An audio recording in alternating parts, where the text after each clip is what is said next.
right, so today we're diving into the opening of the Quran's longest chapter, Al-Baqarah. And right from the get-go, it does something really interesting. It doesn't just, introduce itself as a book.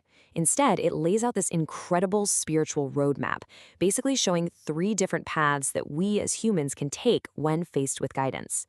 It basically says, this is the divine book. There is absolutely no doubt in it. But it says it's a guide, but for the God-fearing. So right away, you have to ask, okay, who are these people? What exactly makes someone ready or even able to receive this guidance? Well, a specific name, Al-Muttaqin.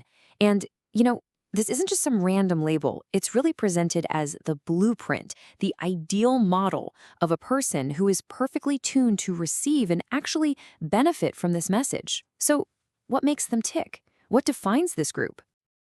Okay, so that breaks it down into 5 key qualities. First up, they believe in the unseen, trusting in a reality that's beyond what our 5 senses can pick up. Second, they establish prayer, which is all about keeping that spiritual connection strong and consistent.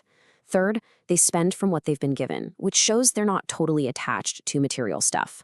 Fourth, they believe in all divine revelations, not just picking and choosing. And finally, and this one is huge, they have total certainty in the hereafter. That single belief really changes their whole outlook on life. Now here's where it gets really fascinating. As soon as the types this ideal group, it immediately pivots and introduces 2 other groups. And this is totally deliberate. It's not just a random list. It's setting up this powerful side-by-side comparison of 3 very different, very fundamental ways people react to the truth. And this table just lays it all out so perfectly. You've got the guided, the muttaqin, whose whole vibe is acceptance and certainty. Then you've got the rejectors, the kafirun, who are all about stubborn denial. And then there's this third group, the deceivers, or munafiqun, who are trapped in this world of duplicity and envy. The real takeaway here, you can see how their inner state, what's going on in their hearts, directly leads to their outward actions. It all flows from that core attitude. So let's zoom in on that second group, the rejectors, al-kafirun. It's really important to understand who this term is for. The commentary makes it clear this isn't talking about someone who's just ignorant or maybe hasn't heard the message. No, this is specifically about those who have seen the truth, it's become clear to them, but they make a conscious choice to deny it, usually out of arrogance or just pure stubbornness. And to describe what's happened to them, the text uses this incredibly powerful metaphor. It says their hearts and their hearing are sealed. What a powerful image, right? Now, the commentary stresses something absolutely crucial here. This isn't about predestination. It's not that they were made this way. It's the direct result, the consequence of their own constant rejection. It's like, by turning away from the light again and again, they've effectively sealed themselves off from it. And that brings us to the third, and honestly, the most complex group, the deceivers, al-munafiqun. These are the people who try to play both sides. On the outside, they look and sound like believers. But on the inside, it's a whole different story. They're hiding disbelief, envy.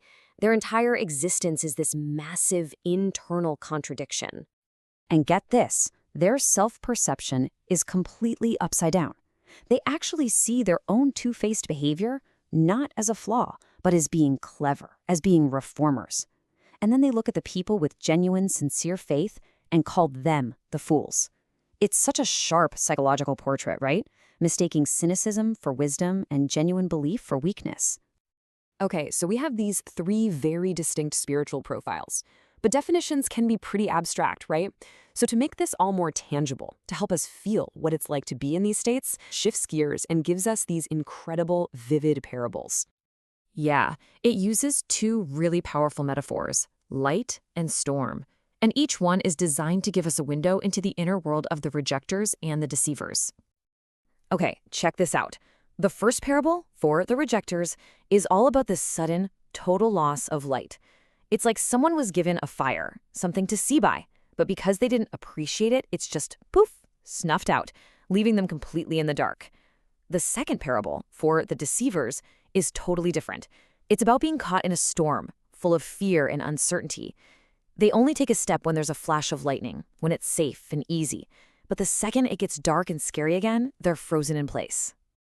Let's really break down that storm parable because it's so layered. The commentary explains that the storm itself is actually the revelation, the Quran. It's powerful, it brings life. But a storm also has thunder and darkness, right? Those represent the challenges, the warnings, the tough parts of the message. The deceivers, they stick their fingers in their ears to block out the thunder. They only walk when the lightning flashes. That's when a verse gives them a clear, immediate benefit. But the moment the darkness of sacrifice or difficulty returns, they're paralyzed, totally lost.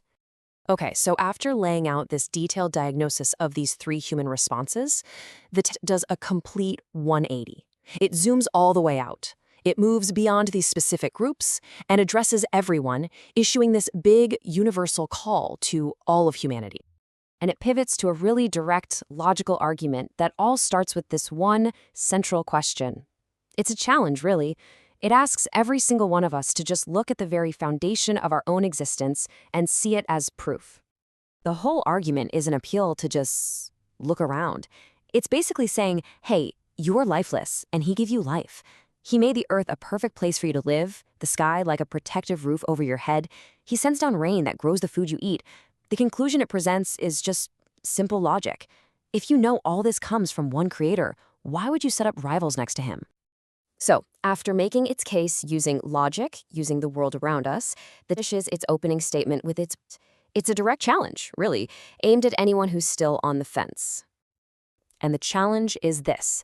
It says, look, if you are so sure this is just a human invention, then go ahead, produce a single chapter like it. Call on all your best writers, your thinkers, anyone you want besides God, and just try to replicate it. It's this open invitation to match it, both in its language and in its spiritual depth.